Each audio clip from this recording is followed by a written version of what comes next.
Saat kita itu berada di dalam keberserahan total, kita tuh bisa mengakses sesuatu yang lebih besar dari apa yang kita pahami dan yakini selama ini.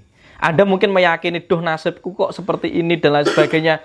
Itu Anda masih tersabotase tentang mental negatif. Tapi nek Anda pasrah, Anda berserah dan melepaskan, Anda tidak membatasi sesuatu yang ada di sekeliling Anda melalui keyakinan Anda sendiri.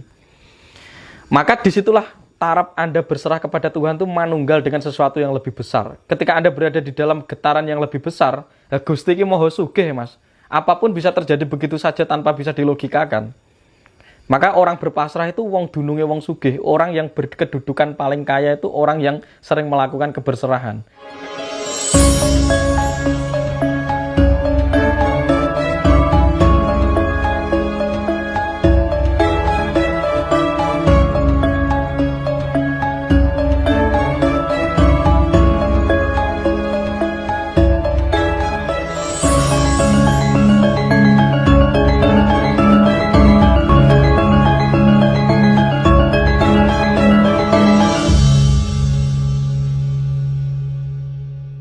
Nah, ini pertanyaan lagi dari Mbak Titin ya.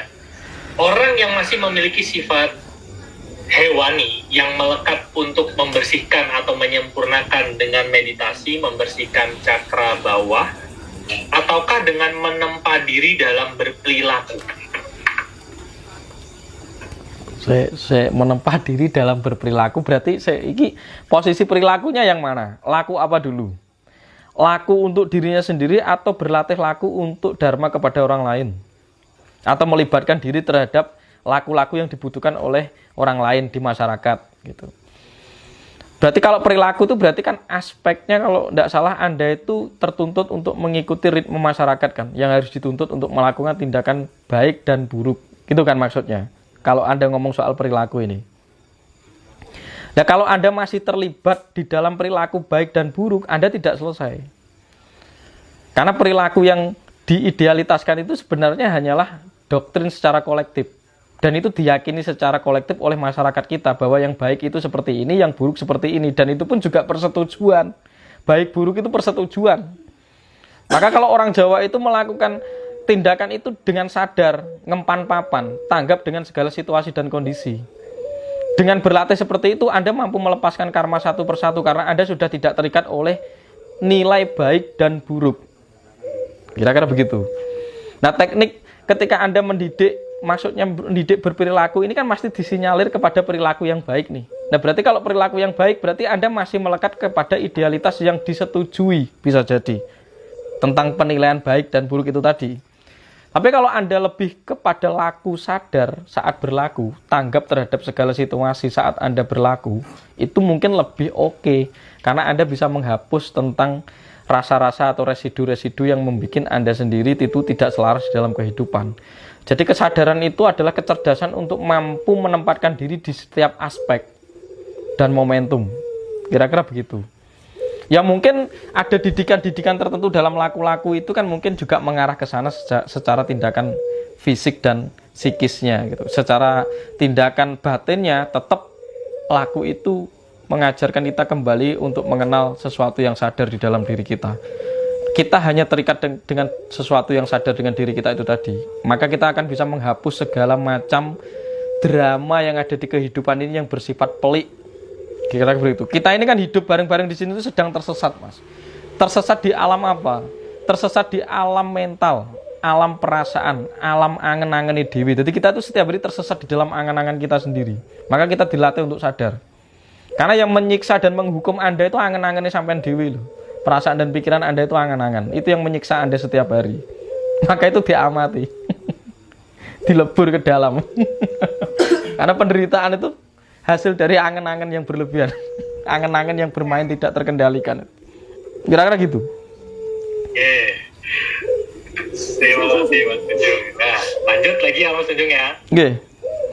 Izin tanya Gus Tunjung dari Eko Gunung Kidul. Loh, pertanyaannya kayak pertanyaannya emang nggak ada, baru cuma itu.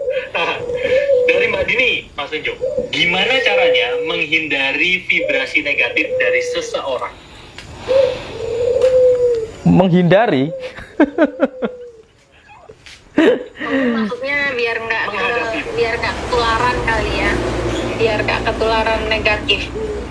Ya, secara logis ada pertemuan yang mungkin Anda ketarik dengan orang-orang yang berenergi negatif misalkan.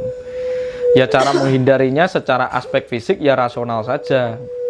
Anda bisa menghindar dengan alasan-alasan tertentu gitu kan. Misalkan Anda mau diajak ketemu Mbak Rusi misalkan gitu ya. Aku mau konsultasi gitu. Tapi ketika Anda sudah lihat orangnya itu serba rawat kan gitu ya.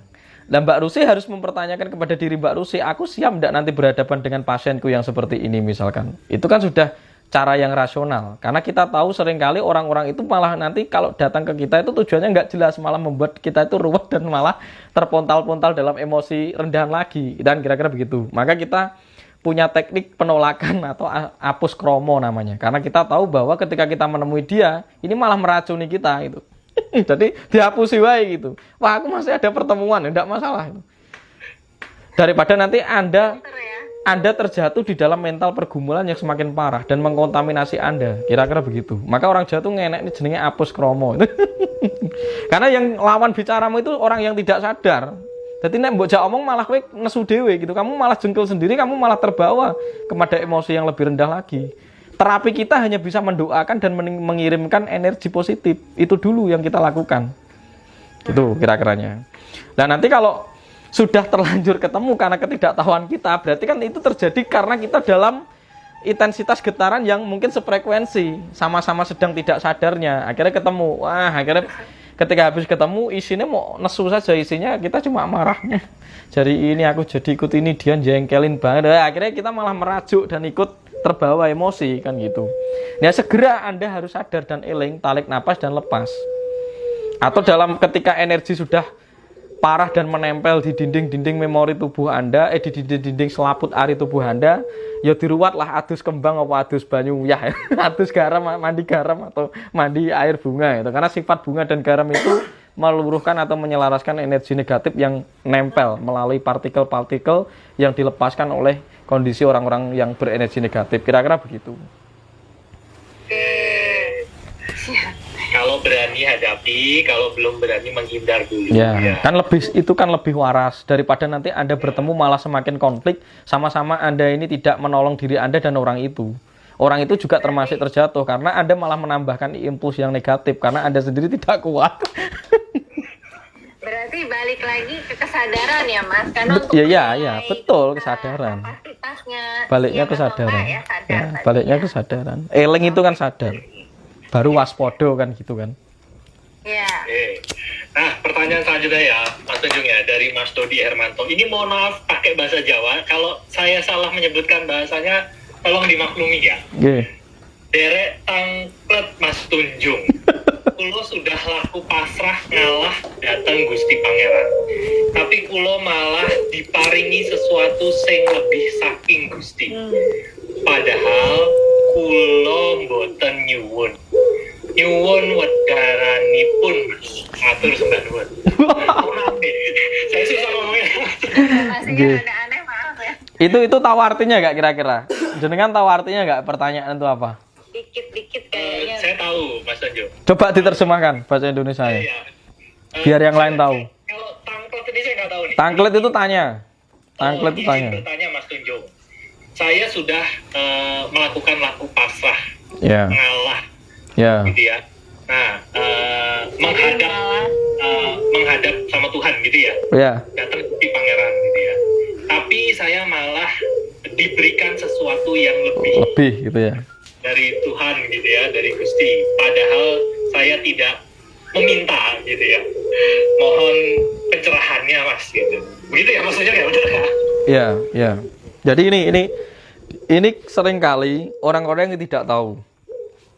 Saat kita itu berada di dalam keberserahan total, kita tuh bisa mengakses sesuatu yang lebih besar dari apa yang kita pahami dan yakini selama ini. Anda mungkin meyakini, duh nasibku kok seperti ini dan lain sebagainya.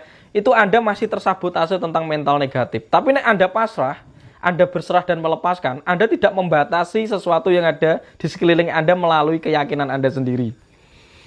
Maka disitulah taraf Anda berserah kepada Tuhan itu manunggal dengan sesuatu yang lebih besar. Ketika Anda berada di dalam getaran yang lebih besar, Gusti iki moho sugih Mas. apapun bisa terjadi begitu saja tanpa bisa dilogikakan.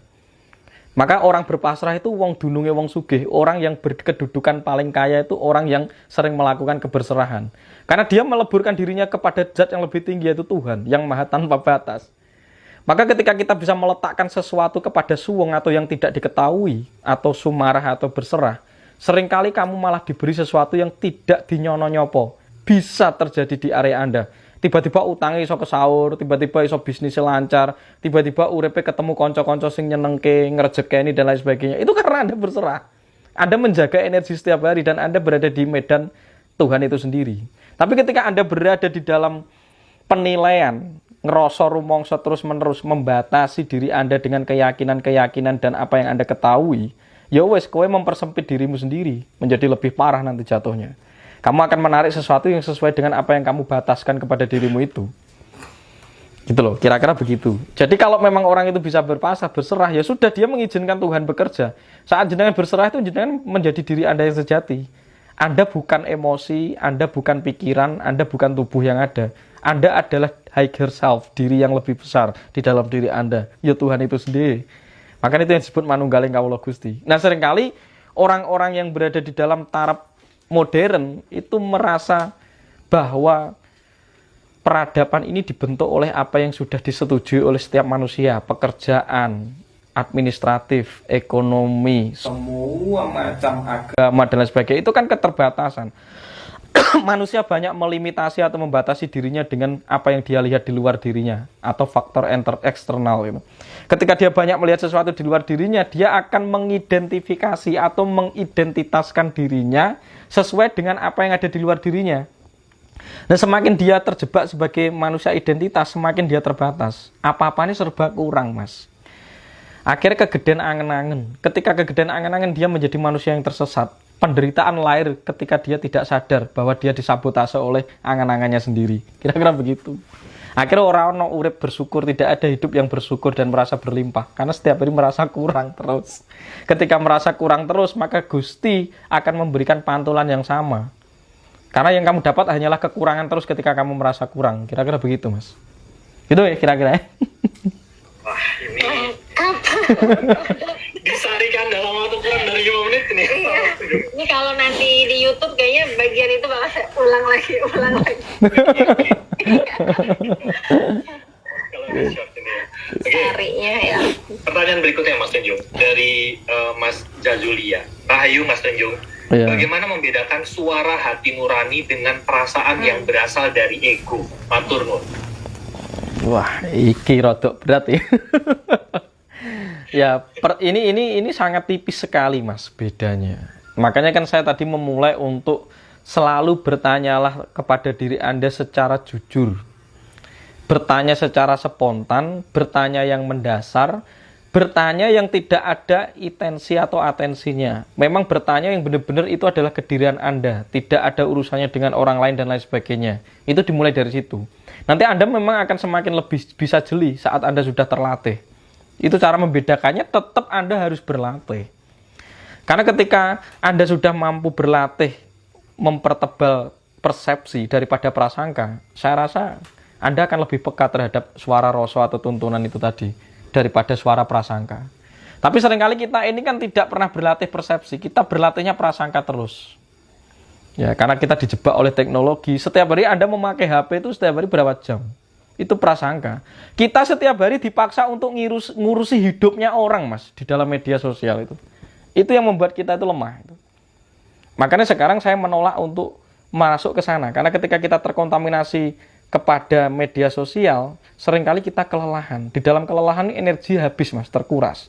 Akhirnya banyak manusia stres di era sekarang dan depresi. Gampang cilik hati, itu kira-kiranya. Maka tetap sekarang saya harus menjalankan laku-laku tertentu untuk benar-benar kita memberi jarak dan jeda terhadap sesuatu yang sedang mengepung kita itu, yang dia menjelma teknologi dan katanya pengetahuan yang maju itu. Sebenarnya itu mengepung kita gitu. Pengetahuan dan teknologi dibutuhkan. Tapi kalau kita tidak bisa mengendalikan, kita hancur oleh apa yang ada itu tadi. Maka tetap harus latih persepsi Anda, latih bermeditasi, latih berserah, latih sabar, sadar gitu tadi. Dan itu harus dilakukan. Kalau berserah itu dilatih, itu karena itu hasil dari latihan. Nanti Anda akan terbawa sendiri menuju medan berserah. Sebagaimana ikhlas, ikhlas itu hasil, ikhlas itu bukan laku. Kamu harus ikhlas, tidak bisa. Ikhlas itu harus laku dulu, harus sabar dulu, harus dewasa dan pemahamannya matang dulu, nanti baru ikhlas. Itu Mas, kira-kira begitu. Tetap latihan itu ya, tetap latihan cara membedakannya. Karena nanti kalau saya ngomong ke Anda, belum tentu kalau Anda belum mengalami. Tadi sudah sering saya katakan, ketika Anda tahu makan roti dan roti itu sama di hadapan kita, terus Anda bilang bahwa roti itu manis, itu kan peristiwa di lidah Anda, tapi peristiwa di lidah saya atau orang lain jelas berbeda. Iya. Maka Gusti itu rasa ya. Tuntunan Gusti itu rasa, itu tidak bisa dipersamaratakan, tidak bisa ya. Karena setiap orang memiliki pengalaman otentiknya sendiri, Mas. Makanya latihan ngerosong atau persepsi, melatih persepsi itu lebih kuat agar kita lebih peka nanti dengan yang dinamakan medan Tuhan atau zat Tuhan itu tadi. Nah, orang dilatih rasa ya tidak mungkin bisa tahu. Kira-kira gitu ya. Roti yang manis kalau dikecap orang yang sakit jadi pahit. Nah, nyatanya kan begitu. Nanti tak ceritakan caranya, terus kamu bilangnya kok tidak Mas, ternyata yang konslet kamu kan itu.